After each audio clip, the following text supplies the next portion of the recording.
Bien-aimés dans les Seigneurs, je bénis l'Éternel notre Dieu pour son amour et sa bonté, pour sa grâce, pour tout ce qu'il ne cesse de faire pour nous.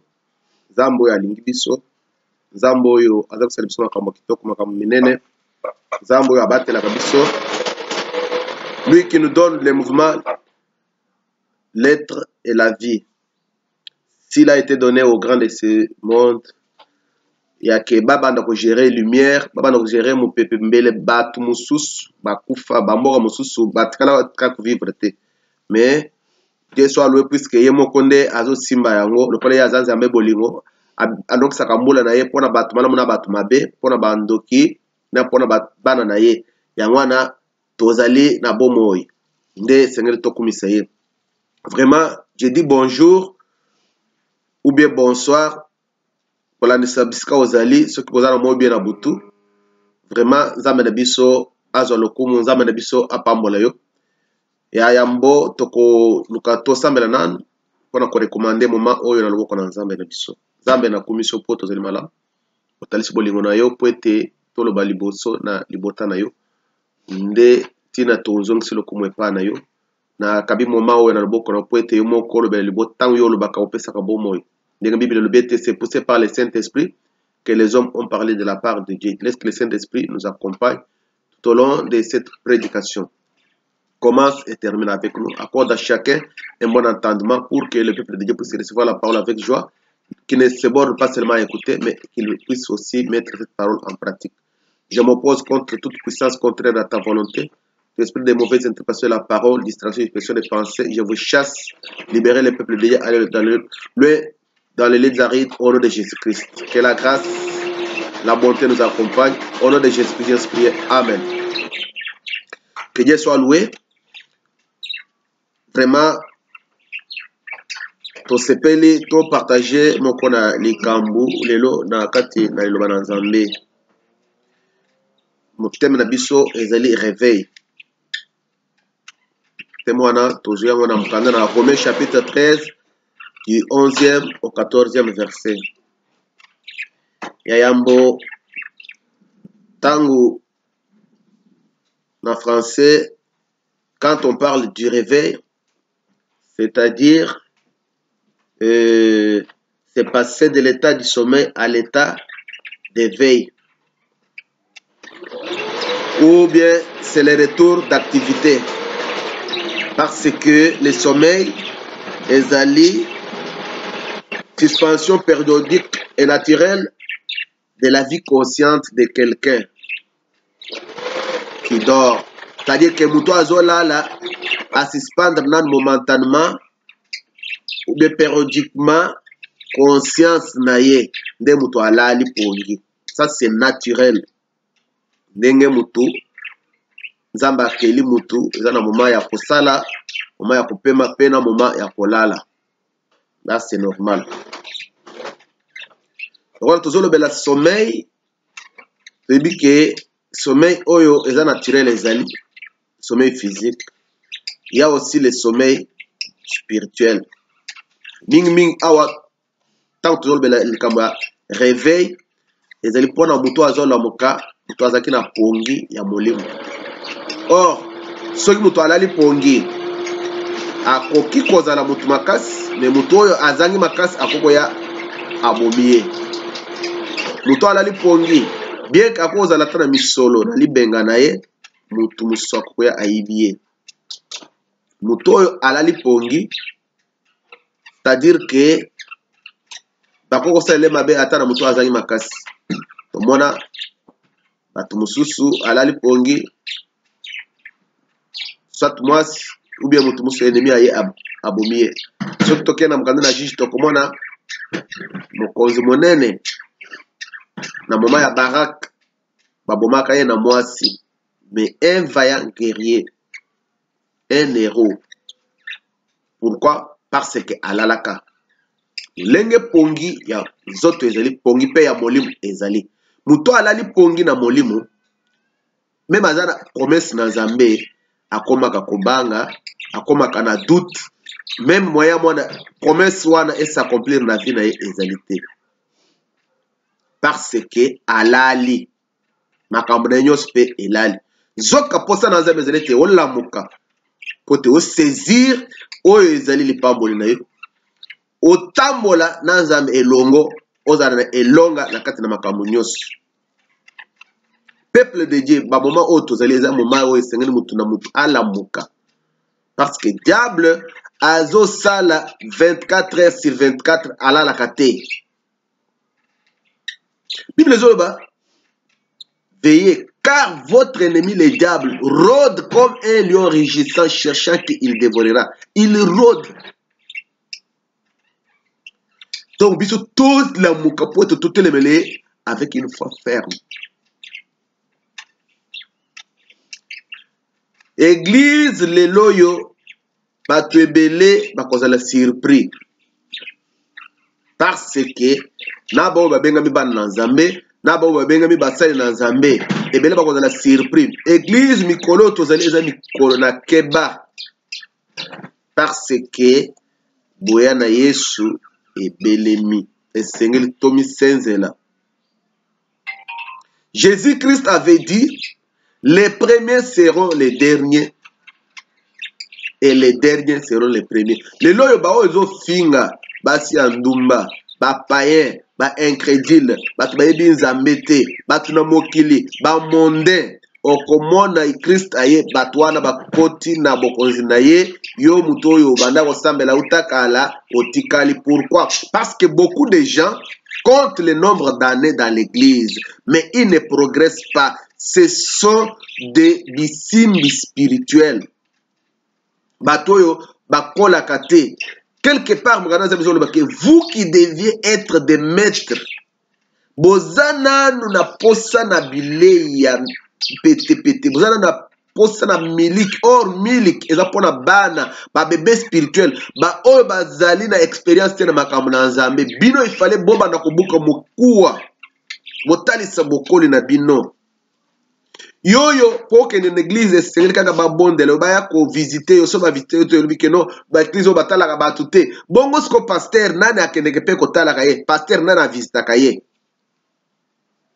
Or selon Nzambe na état oyo komi wana okomi pe na état ke mutu mususu alembi oke ko fortifier ye okomi na moment ya ke otelema batindi yo te programme église te me yo moko koti jeune osambeli pona église na bino yo moko koti jeune osambeli pona bapaye pona bato ozomona ke mutu wana azatambola malamu te après oke omemeli sa malamu de façon que sa malamu ko pese wana ezala percutant esima motema na ye emema ye na repentance abongola motema okomi ko gêner pona mboka okomi ko gêner pona bato okomi ko ozo na o makambo oyo yoka wana okomi kotiango na pratique pona bamilimu ebika puisque eloko oyo nzambe asepelaka nango oyo tokoloba mosala oyo moto akosala oyo esepelisi nzambe c'est gagner les âmes à Jésus-Christ.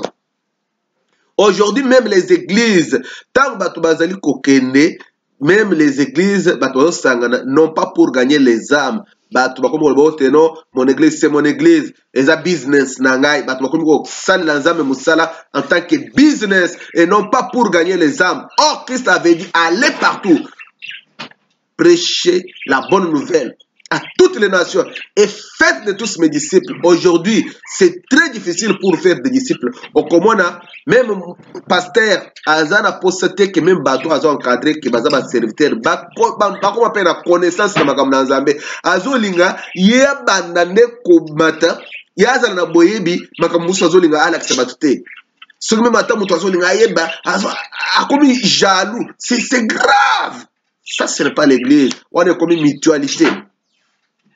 C'est pourquoi aujourd'hui esengeli tola moka église pongi ekotaki mais église molili jamais ekotaka ndenge bato musu bazoloba ke église molili ekotaka te puisque église ezali lokola tabernacle ezalaki na lumière chaque fois ezalaki ko éclairer puisque bien que bato mususu bakozala na nzambe te mais Dieu se garde toujours un reste fidèle na ba moment nyonso na ba période nyonso ata bato nyonso ba baby ekozala kaka Enoch oyo akokangama na nzambe ata mokili mobimba bato babebi ekozala kaka na Noe oyo azali na nzambe ata bato nyonso bazali kokende na mabe na Sodome na Gomorre oui Lot il faut azala du moment oyo roi Akab Dieu s'était réservé 7000 que même Élie ne connaissait pas et puis Élie bazalaki wana. Ataba bakendeki na Babylone, nous voyons qu'il y avait des Esther, des Mardoché, des Daniel, des Michaël, des Azaria, d'Anania, bazalaki wana. Tozomona bazorobabel bazalaki wana, banemi bazalaki wana. Dieu se garde toujours et reste fidèle. Yo tango zolo bake ote, église lelo ezali bao bazo banga nzambe bazali. Christ azolo boboy. Ce n'est pas tous ceux qui disent Seigneur, Seigneur, qui hériteront les royaumes des cieux. Parce que mukolo wana batebele bakostuka. Bakolo nkolo toteaki na kombo na yo, to prophétisaki na kombo na yo, to bikisaki bato na kombo na yo, to salaki bo to soutenir ak musala na Nzambe. Na so que je ne vous ai jamais connu serviteur de l'iniquité. Parce que l'obété est sengeli tozala batu na mayele baye batongi ndako likolo na libanga mipepe mbonge ye ndako aneni ngani te lelo yo a cause na pasi batu ebele babwaki sang malamu bakomi kote iloba na Nzambe mpona kosepelisa batu abige soki na salibo ete batu bakokima ngai. C'est pourquoi okomona batu bazokende na église na bapaye bazoloba ke koma tokoko envie même bazosambela puisque makambo bazosala kutu na biso bapaye des fois même makambo tokosala te.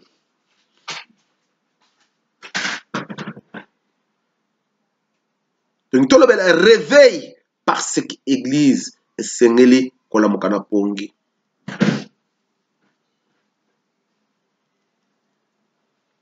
Tolobi pongi na nzoto ezali pongi ya molimo pe ezali. Totangi na kati na makomi na Nzambe.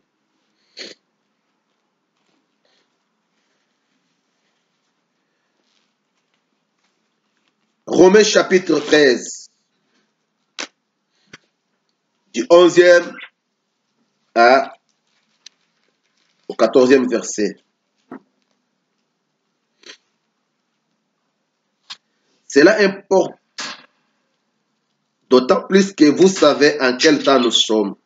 C'est l'heure de vous réveiller en fin du sommeil. Car maintenant, le salut est plus près de nous que lorsque nous avons cru. La nuit est avancée, les jours approchent. Dépouillons-nous donc des œuvres des ténèbres et revêtons les armes de la lumière.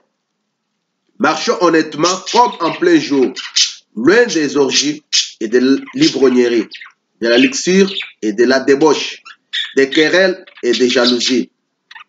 Mais revêtez-vous du Seigneur Jésus-Christ et n'ayez pas soin de la chair pour en satisfaire les convoitises.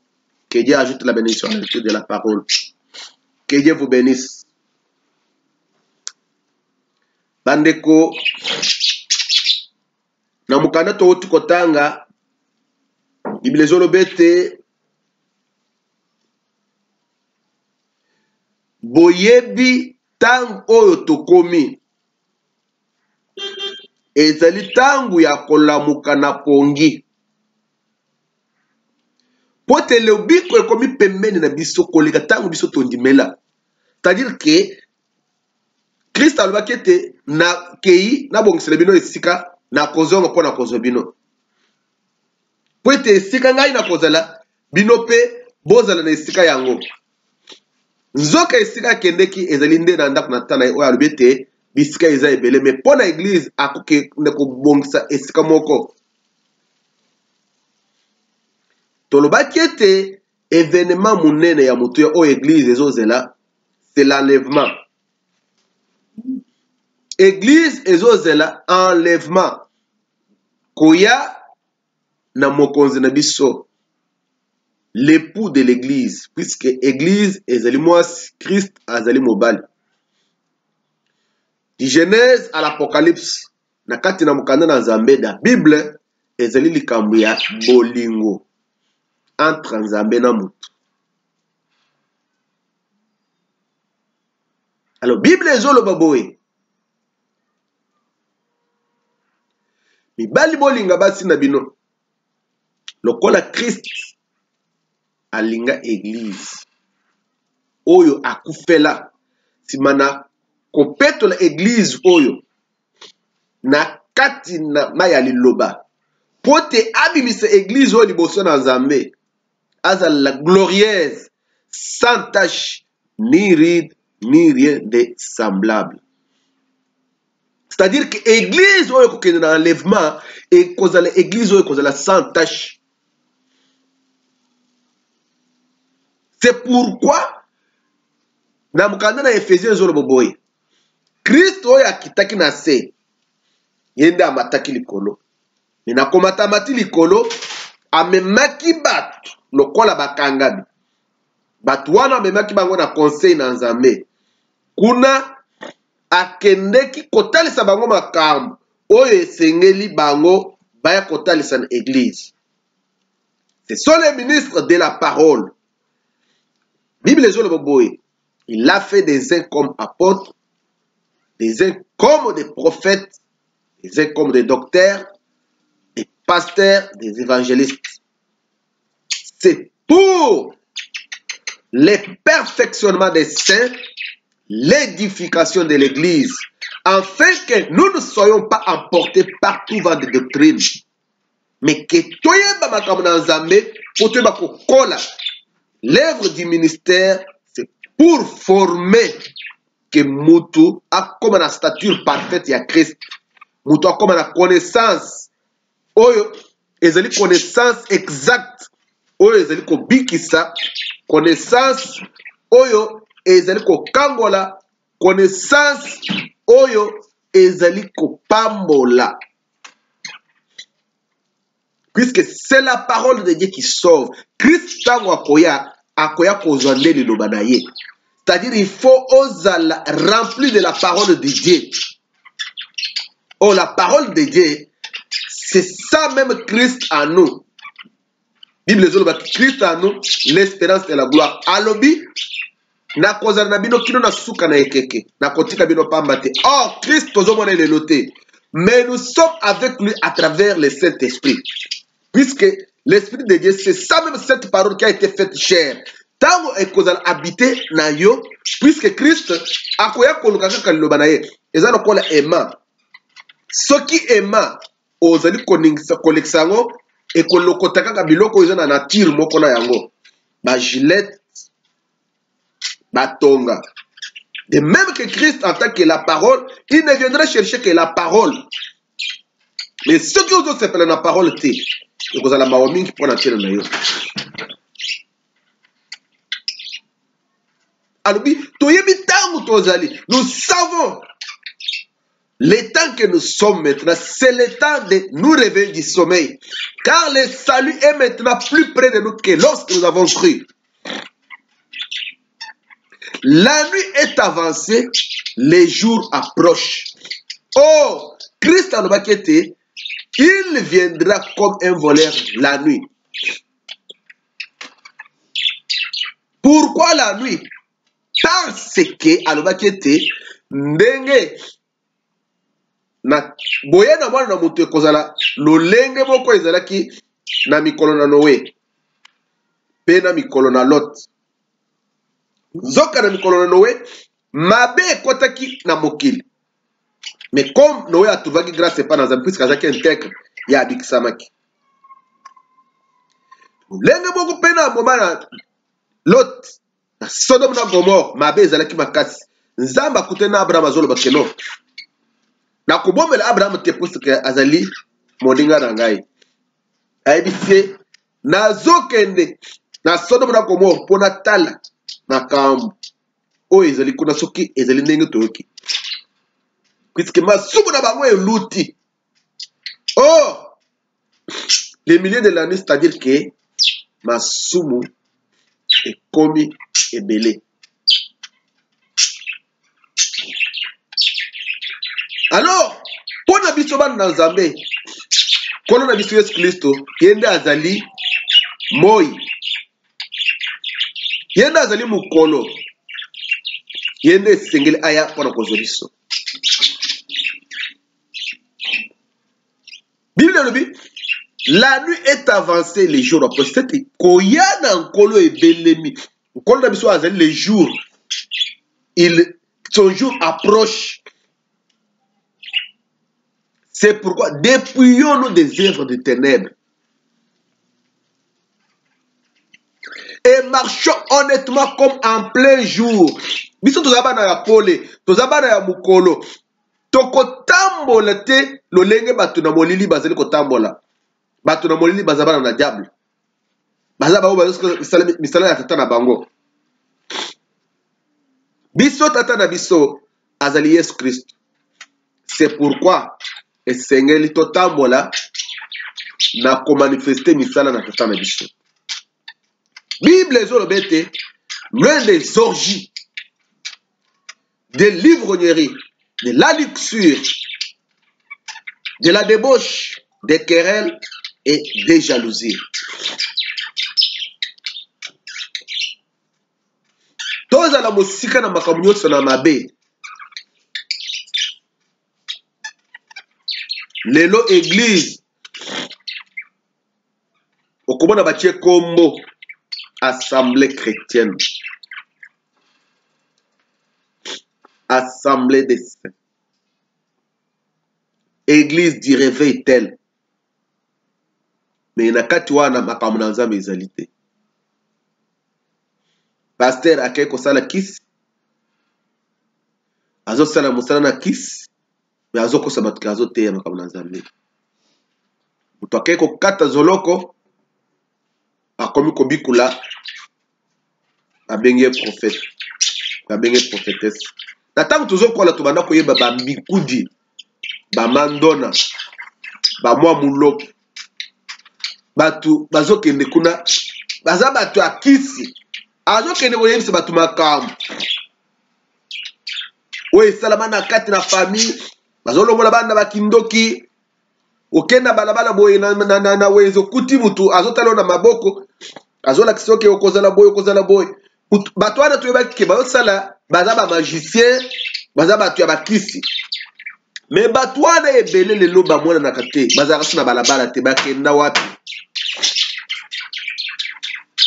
Bafongola kaka baboutique, bafongola kaka église, batie kombo église évangélique, assemblée chrétienne telle. Au lieu ba même bato na Christ, bazo même bato na libungi. Ebele na bato ba se retrouver na kati na biloko ndenge wana. Non pas consciencieusement, yelo kola innocent. Ndenge Bible ezoloba ke nous cherchons Dieu en tâtonnant. Biso yosto bandaki bisika tozali te. Tokota bisika na bisika. Mais lokola nzambe oyo ayebaki biso utakala, yena banda kolekisa biso na bachambre nyonso wana kino amemi biso bisika tokomi na ye.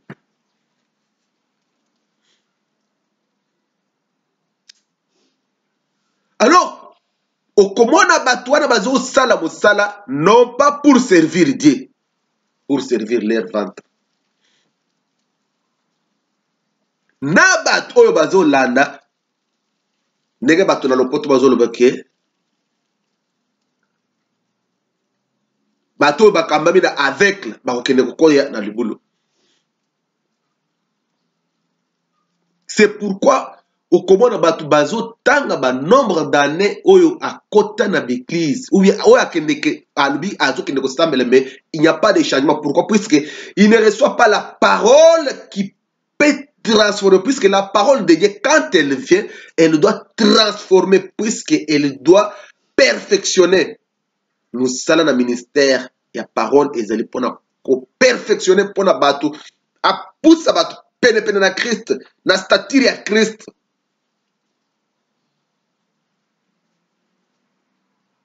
Loin de l'ivrognerie, les notes aux hommes dans l'église, bazo baptisé bateau na ba bière. Bato bazo kende bazo bakibiso et pas na biso somelaka bière na kati na église. Omoni bato bafongoli bazo mais la bière. Balobi que non, ce n'est pas interdit. Aujourd'hui tout est permis aujourd'hui.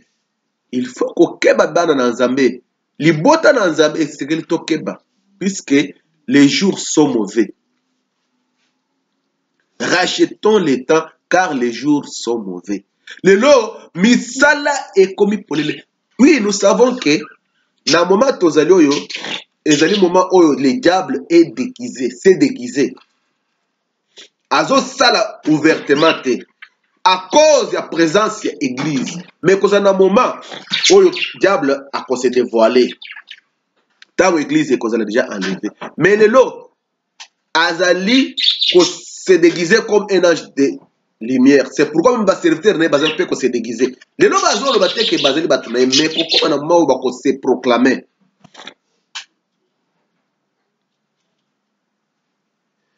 Le lot, comment on a Moutou, Aza un ivrogne, mais un enfant de Dieu. Naeba mukolo moko nazoleka na Mariano na Kishasa. Ba frère moko bavandi na mesa. Ta bazomona biso tozoleka boye. Frère wana atindika penza verre. A centre verre na moto azaki liboso na ye. Tana bime. Mieux vaut banga ndenza mbe ko banga mutu te. Des ivrognes dans l'église. Loin de la luxure, les grands batouasala ba concours de Yakolata, Yabasaper, c'est dans l'église. Au comme on a moutazo kende azo kota na église, alubi, eza na place ya koko vanda te puisque wana eza batu ya niveau na été. Eza na batu basali ba ekiri na ikatu na église. Okomona ba mama songolo, ba sœur songolo, ba vanda na groupe songolo. Tango bazote wana, bako bazobete pe masolo. Bazosola makambo na bango. Basala basangisa babongo ba muziki si basoki église ebimi bazala ba programme ba konemba sala bato ba makelemba. Alors bazomona bato musana ke o bazala classe na biso te wana bazala bato inférieur. Donc soki alati abiki na lateli bango lelo. C'est ça maintenant l'église.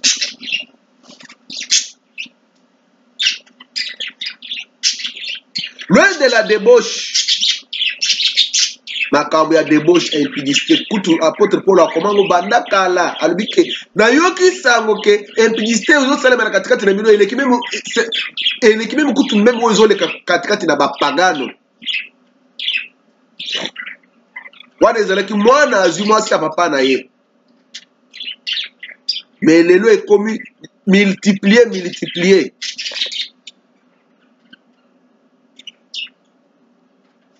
Vous avez chéri na yoboko boye na libanda olibike na China kaya aza mo China na ngai omemi na église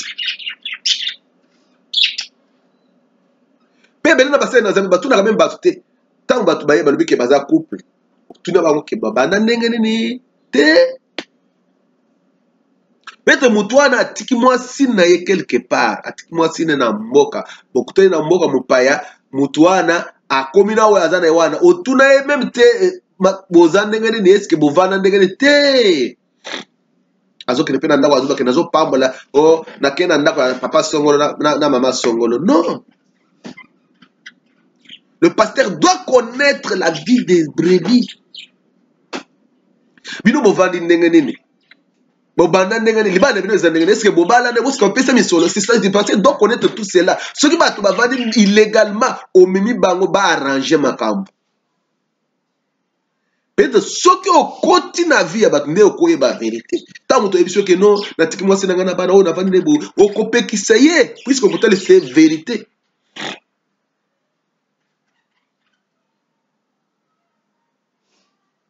Lelo eza na kati na église nde bato bazokende kopesa na ba rendez-vous azali marié ayebisi frère te nga naza nanga marié. C'est pourquoi omona frère ntango prière esili alingaka kozala pembe na mobali na ye te mpo bakoyeba akokorevese ke naza marié.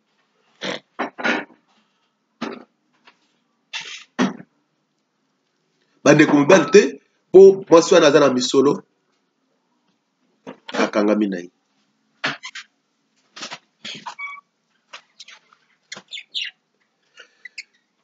Marchons honnêtement comme en plein jour,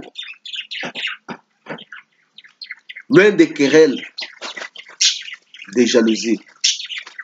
lelo na kati na église eza na bato baza top na kati na bacritique na matongi. Vous sentez quand vous parlez avec quelqu'un que azana en moko soki ozotanga ata kombo ya ndeko songolo moni alingaka te ou bien akomi malili ata bozalaki bien na mutu mais puisque otangi kombo kaka mutu moko wana abi aza ennemi na ye akomi malili na posa kovanda lisusu eza lisusu te puisque otangi mutu wana seke ye eza na mutu mosusu azoyebisa mutu keno yo na balabala otambolaka kutu nako kotambola na balabala wana te. C'est-à-dire quelle haine.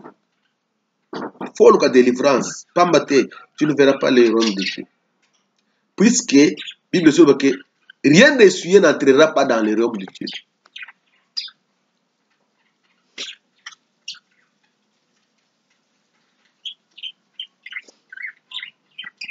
Lelo église et comme na batu makambo oyo eza na mokili bamemi yango te na église kokabola bikolo no baoyo bazala basongolo baoyo baza bapakala epa na biso tribu wana toyokanaka na bango te donc makambo wana ntina kati na église nde komona bato songolo yesu kaka moto aye kaka na église bokomona tune oza moto ya kote nini pourquoi ça c'est que tu n'es pas encore délivré. C'est-à-dire que soki oyebisi ye keno naza moto ya kote oyo so kote wana eza nde kote na bango sikoyo akomi na affinité pana wana akangami na yo non, tu n'es pas encore converti. Tu as encore la semence du diable. Puisque le diable il y a qu'à diviser. Puisque les voleurs ne viennent que pour dérober et corriger, diviser.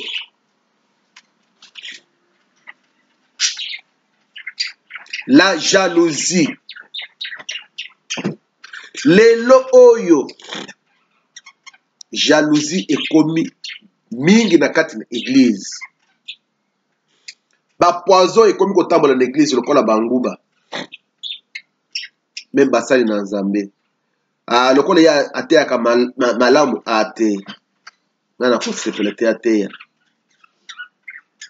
oyebi makambo oyo bomisaki etisaki koyinana entre Saoul na David ntango abomi Goliath basi bayembe balobi Saoul a tué les 1000 David a tué les 10 000. Ça va le bazo attribué na mwana oyo 10 000 ngai ba pesi 1000 ngai mutu na rapporter ba victoire na ba ennemi na bango na mutu na kambi bango tangu mulai. Siko David kaka pona mutu moko oyo de ba pesi 10 000. Jalousie ekotaki. Ozo encadrer bana na yo.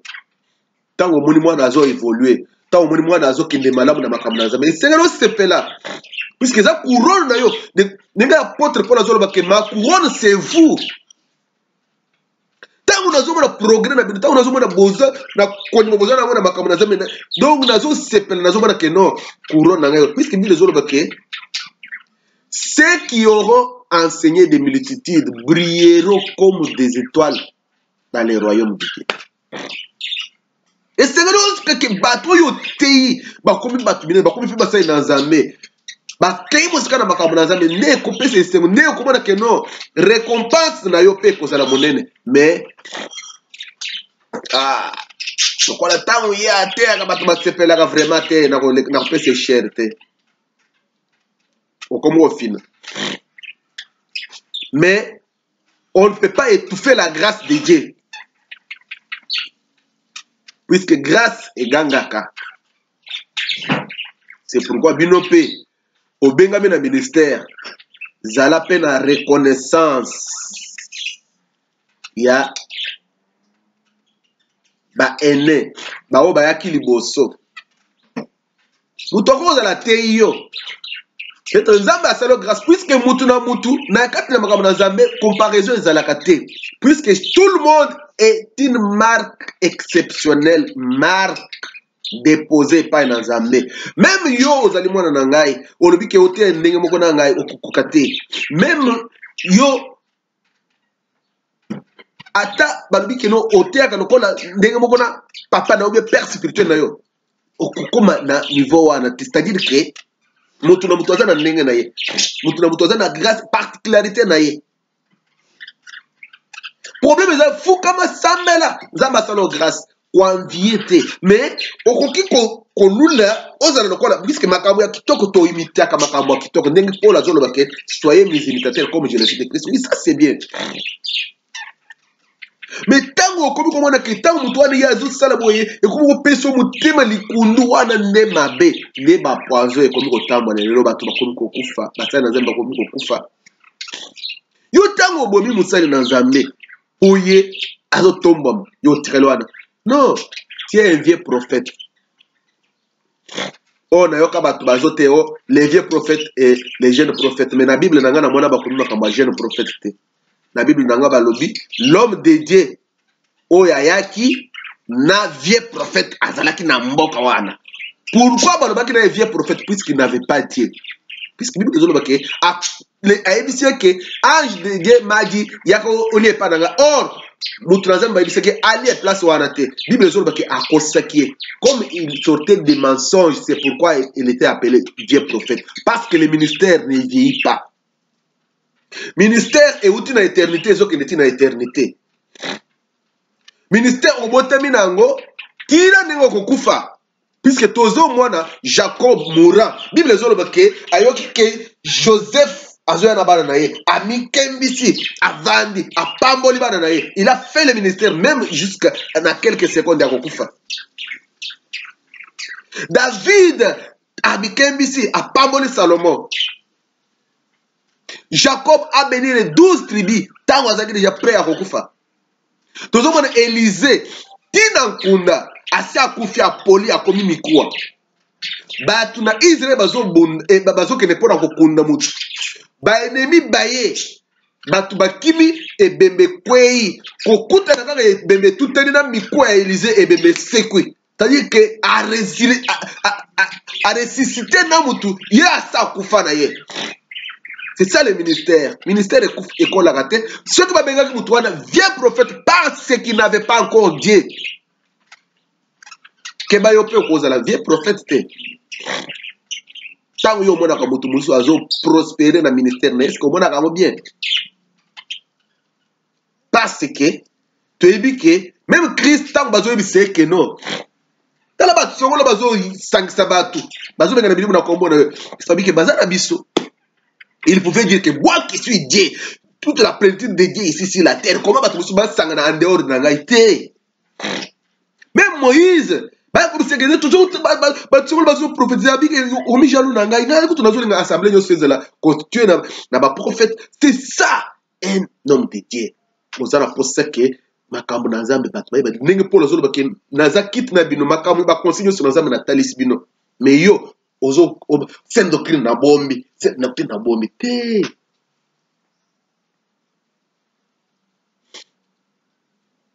Mais le ezala bato bazolo ba ke non soki bisote bokozala na nzambe te. Ça c'est le sectarisme. Oh, pona makambo na nzambe kaka na biso kaka église na biso kaka communauté na biso kaka congrégation na biso. Soko za na congrégation na biso comme na nzambe te. Soko za na matin na biso oyo te. C'est que vous a perdu. Ça c'est la fausseté. Ça c'est le secte. Parce que le Saint-Esprit a inspiré Moutawa en Afrique du Sud. A inspiré même Makambouana na Moutou Azana Ukraine. A inspiré Moutou Azana Australie. Même Makambouana, puisque c'est le Saint-Esprit. Et Zana Moutoute. Loin de jalousie.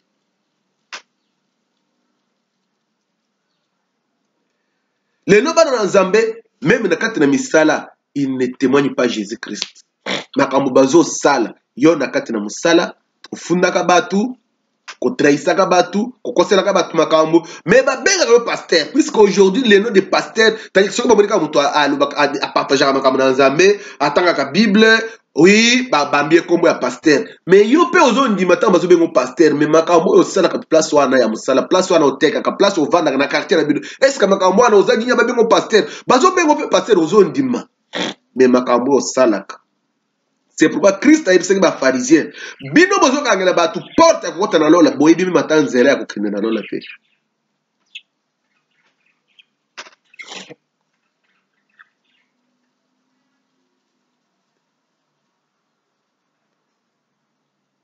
esengeli kolamuka.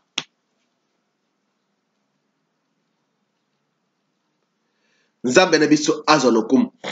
Nzambe na biso apambola moko na moko.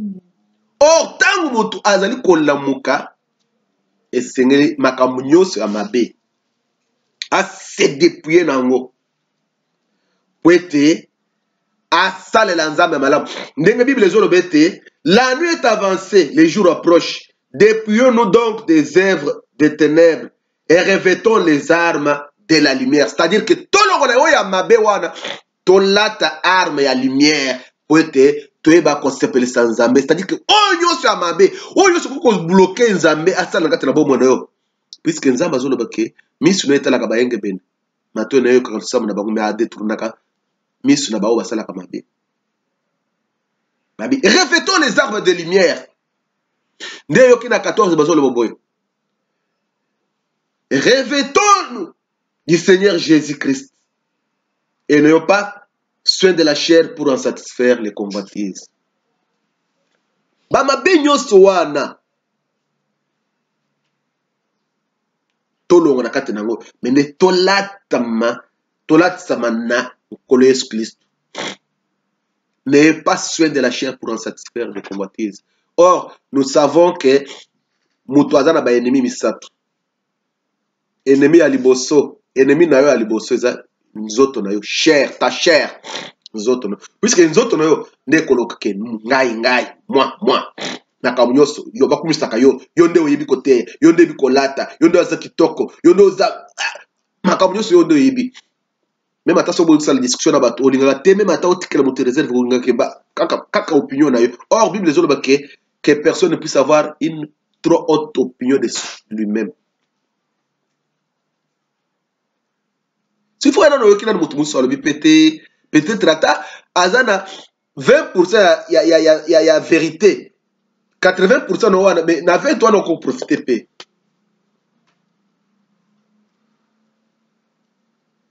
Ennemi ya liboso na mutu ezali nde mutu ye moko zoto na ye. Deuxième ennemi, c'est le monde. Troisième ennemi, c'est le diable avec ses acolytes. Mais makamunyo stoko c'est la kaka diable. Oh diable te. Makamunyo c'est la diable te za yo moko. Parce que Bible ezoloba ke mutu tango azwi lisumu lokola zemi ememi convoitise nde kende kobota lisumu. C'est-à-dire kaka na kati na yo wana. Vous savez, masumu mususu avant moto ça les sumu à l'équipe ba étape ebele. Mais à cause de l'incrédulité, les moutons aient consommé ce qu'on les sumu. N'ayez pas soin de la chair pour en satisfaire les convoitises. Les loyaux batu bazo lingande zoto etomo mingi.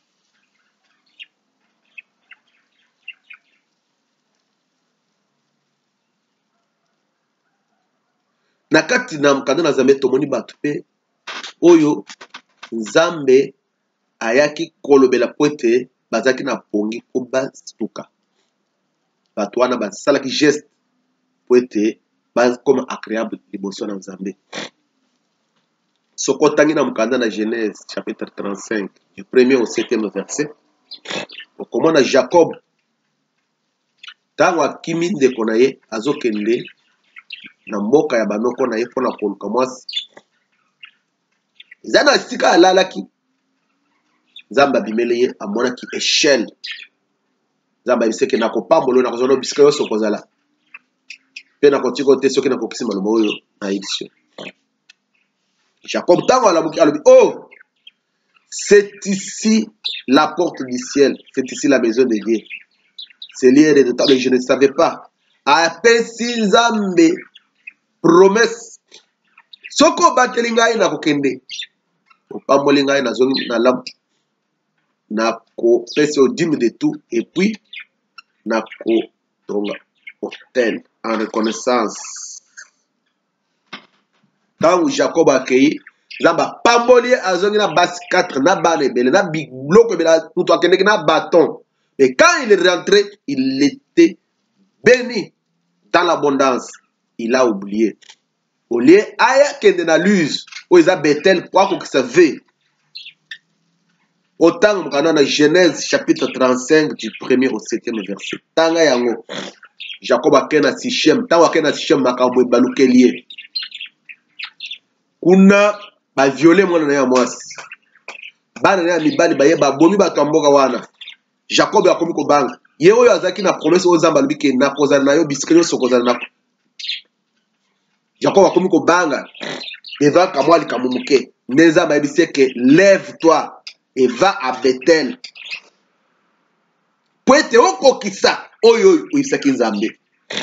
Jacob ayebisi bato ya ndako na ye tolamuka tokende na Bethel bisika nakutanaki na Nzambe. Bolongola banzambe nyonso mipaya oyo eza katikati na bino.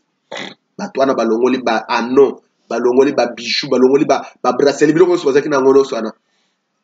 Bakundi yango akei na Bethel, atongeli Nzambe hotel, akokisi ve na ye.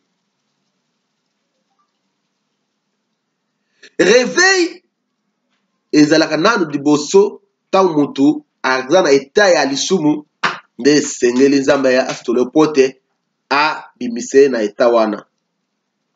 Ntango mosusu Nzambe ye moko akolobele ye, ou bien Nzambe akolobele à travers mosali na ye.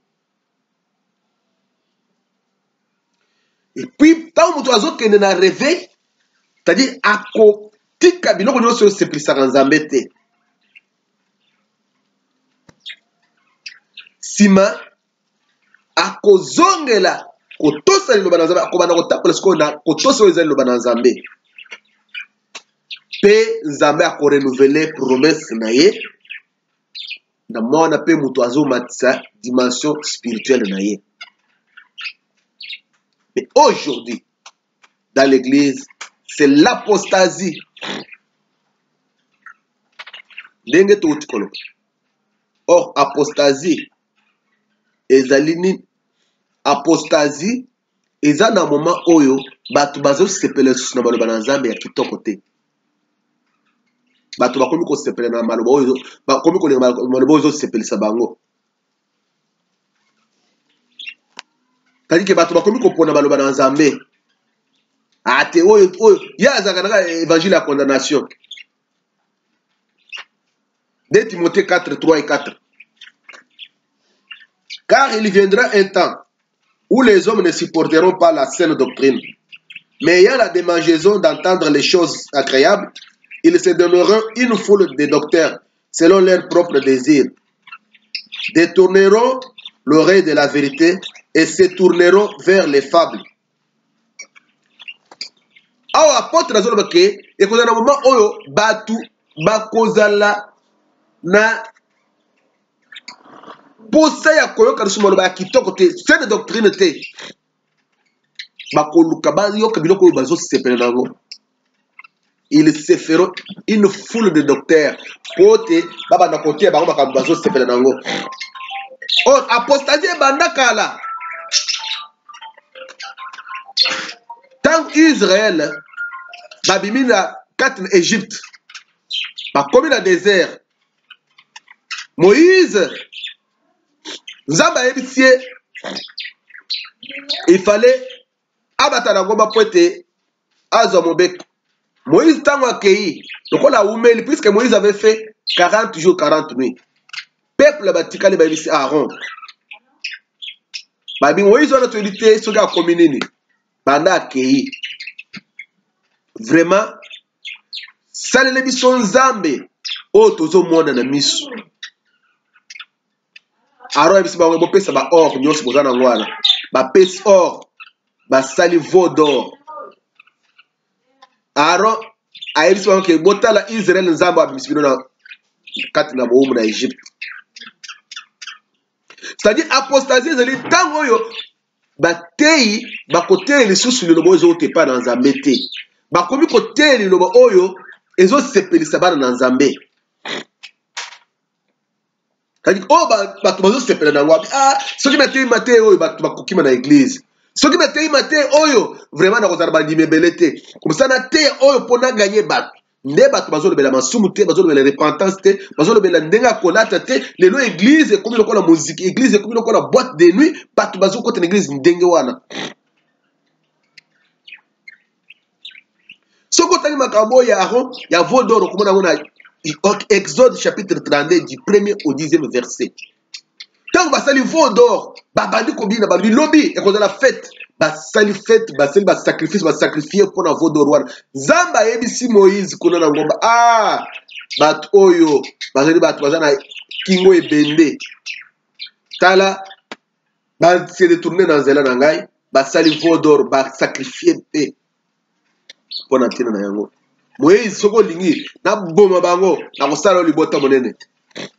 De Moïse aya kokita komi na ba table de loi a panzaka wana se. Pourquoi? Parce que batou ba yebisaki Aaron qui était le conducteur qui devait montrer les gens ce qu'ils devaient faire. Mais puisque Bible dit que c'est dans la bouche du sacrificateur qu'on demande la science, puisque c'est un envoyé de l'Éternel. Yo za liboso, yo za mokambi, yo ndo tele sabatu, ndenge sengeli. Webi, mwana muke akoza na pota. Tango yozo sokola pota na ye, mwana zole la papa na ngaye, mama na ngaye, mama welingi ngaye, na kufe. Sokola ndiko na mwana, okotika mwana lokolo ekokatana. Mais yo lokola mukolo yebi vérité oko sokola pota wana atazolela webi ke olongola batofina tango okomi na musuni ya rouge ochekisi de mwana wana ekozala malamu loko tango okokola ko ah mama nanga linga na papa nanga linga soki ezala pora bongo te na na katana na na koma déjà ebosono lelo batu bazo linga bateya oyo zo sepelisa batu. Bato bateka sur les ports de voile te. Bato bateka sur makambo ba bijoux te, makambo ba soki te. Pourquoi? Parce que bazolinga ba sepelisa bato. Et belé baza ba innocent puisque tant ya comme une église batikala côté makambo ana te amoni kaka bazo yebise que non, nzamba atala kana e motema atala kana e nzoto te. Or, Christ a dit que c'est dans le cœur de l'homme, c'est dedans du cœur que sortent les mauvais désirs, les mauvaises passions. Tant que vous avez mabe wana, vous moni que non, ma pécanyo se zali banda. Tant que lati pese la me kanyo na sous-vêtements zo mona wana. Yo moko déjà na ndako talibo na miroir ni mono dit que na peteli bango tango na koleka wana. Na ba protocole l'église des fois mutu alati mabe azotika yake avandi tina ba liboso kono. Mutu asambeli aye na église mutu akomi ko ya kopengisa makanisi à travers elateli mabe oyo bato bazali kolata na église.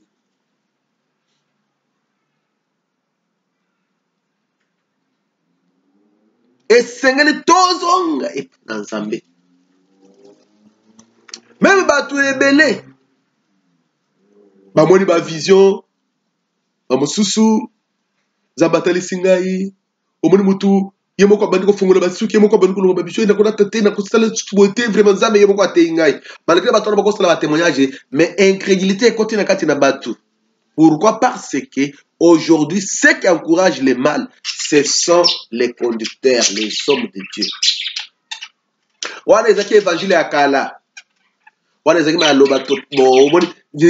Or, Bible dit que tout passera, mais la parole de Dieu demeure éternellement. Christ a dit que oya kolongola ta lettre moko ba kolongole par na ye na kati na bokonzi na Nzambe. Oya kobakisa ba kobakisa le fait du tout. Mais aujourd'hui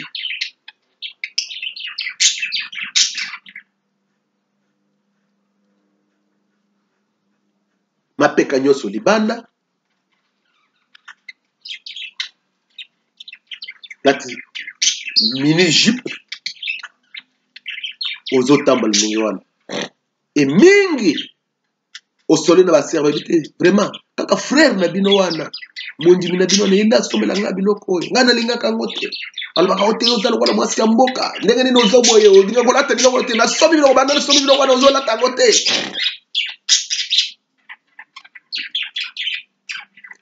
soki okei na kati na bible okomona ke ntango bato babanda kolinga bazongela nzambe eloko ya liboso bazalaki kose deplie mingi na babiju wana pourquoi puisque biju ezali mpona oyo alati yango te ezomema na orgueil mpo okomona mokolo mobali puisque alati biju afongoli chemise nyonso tina motolo mpo bato bamona biju na basali na nzambe moso omoni moto akoma oteya azosala boye azolakisa puisque alati babague ubi alati montre moko boye akomi maboko kote kaka boye Dieu merveilleux donc mpo bato bamona pourquoi puisque alati mpo na ye te mpo moto moso akolobaka nasombi biju mpo na bomba moko mais ozoki bombi moko moto bombi moko abombi akotia eloko ata na gofre okobolo kaka c'est-à-dire olati mpo na bato mosala bamona c'est que ezomema yo mosika na nzambe dépouillons-nous des œuvres du ténèbres église koya na Christ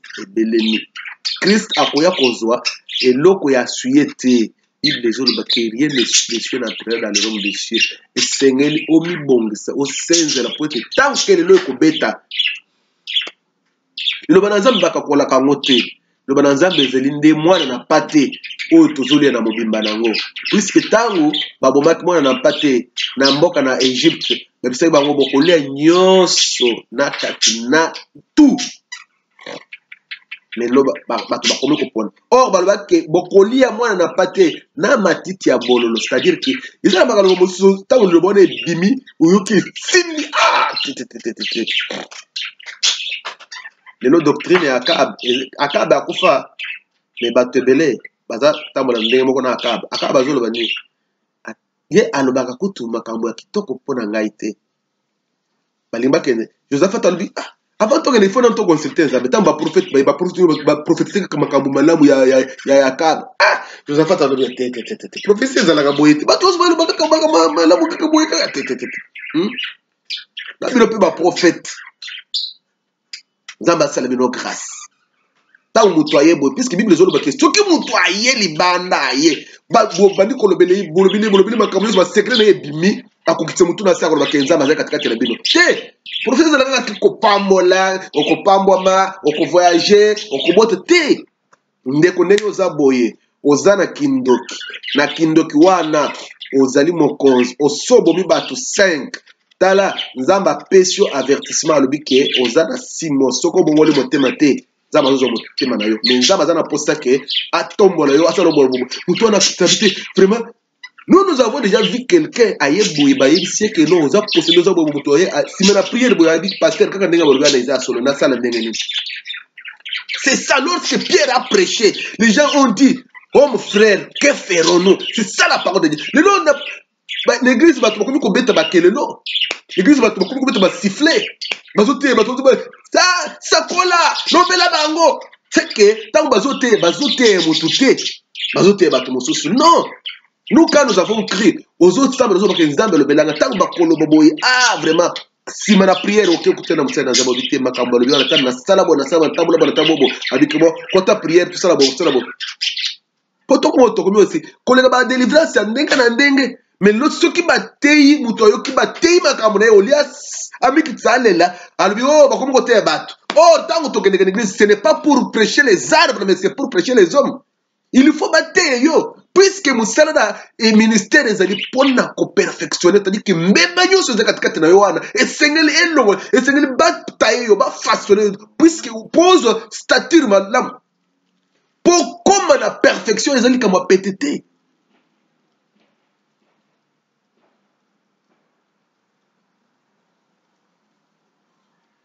eza na témoignage moko na Kinshasa bandeko bazosambela na intercession prophétie bimi ndenge tosambela boye eza na frère na biso moko boye aza kote ya Kinkole akoti na kati na hotel na mwasi akoya awa ntango tokobana prière akoya alati bilamba boye complet ya jine soki boye bato nyonso basi bayoka ke prière ebande ndeko ayaka te ndeko aye kaka ndenge alataki wana bato nyonso babaluki boye basele ye wana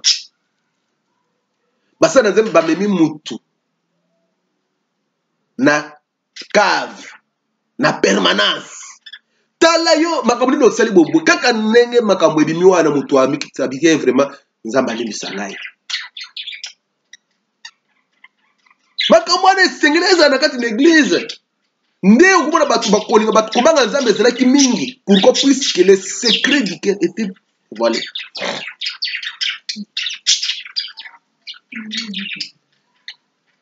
Nzambe na biso azwa lokumu nzambe na biso apambola moko na moko na banzi posa na nzambe ezali te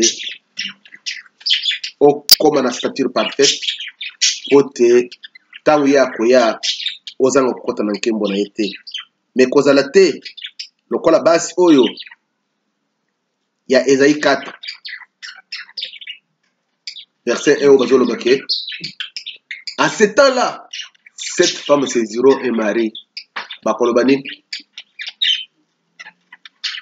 tolingi kaka olongola soni na biso totambola na kombo na yo mpona kolata tokolata biso tokomilati kolia tokomilesi mais toporte kaka kombo na yo or kolia esengeli mwasi bala esai na mobali puisque eza balobi tout tes désirs tu porteront vers ton mari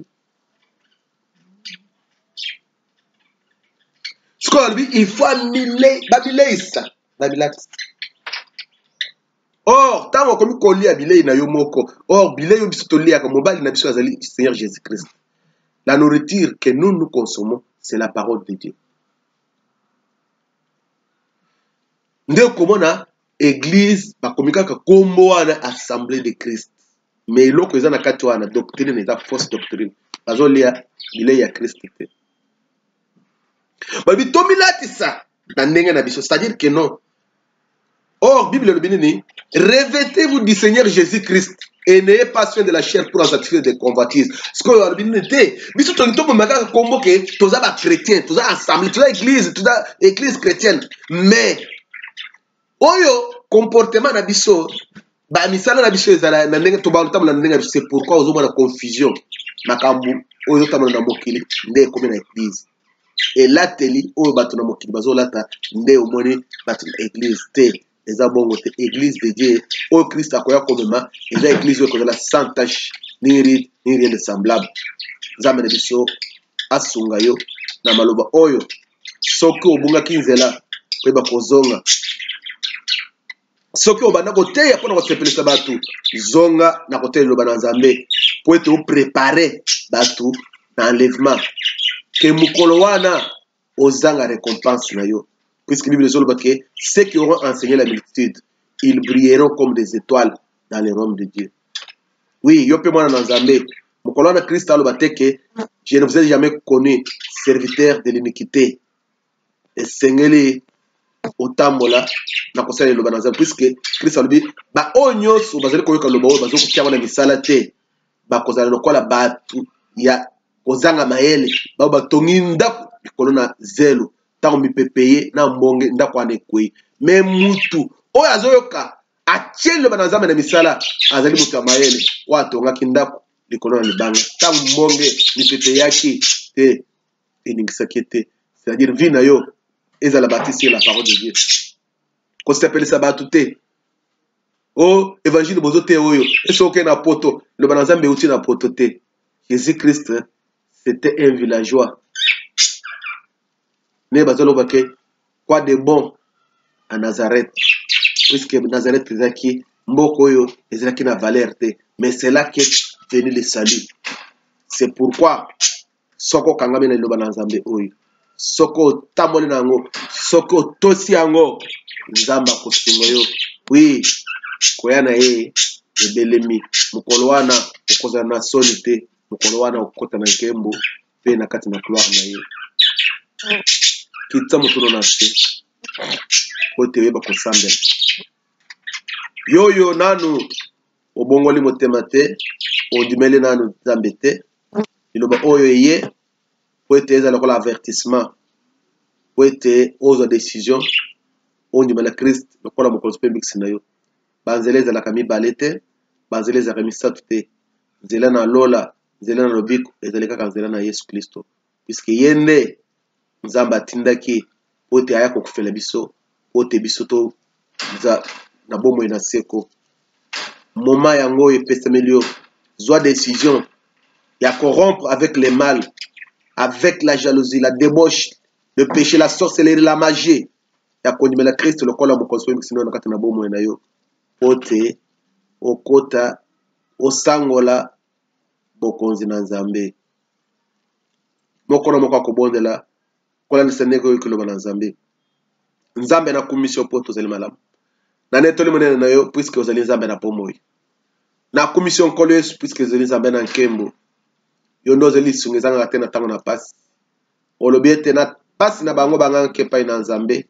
Nzambe atendelaki bango liloba na ye mpe liloba esikoli liloba na yo ekangolaka esikolaka epesaka bomoi yango nasengi ete Nzambe osunga moko na moko bayoki liloba oyo asabimaki na nzela ayeba kozongela yo oyo alalaki deja pongi alamuka na pongi otango yo koya kolo Yesu Kristo ndenge olobaki ete koya na katikati na butu lokola moyibi ezala surprise mpo na biso te tokota nde na nkembo mpo na ndeko mwasi ndeko mobali oyo azwi décision mpo na koyamba yo lokola mokonzi moyebikisi na ye kolo kotala mabunga na ye te po ete yo osalaki deja mosala na ngoma na Golgota yo oyo osalaki mabe te ondimaki okufa na esika na ye na ntina ete ye azala na accès libre mpo akoma mpe mwana na Nzambe.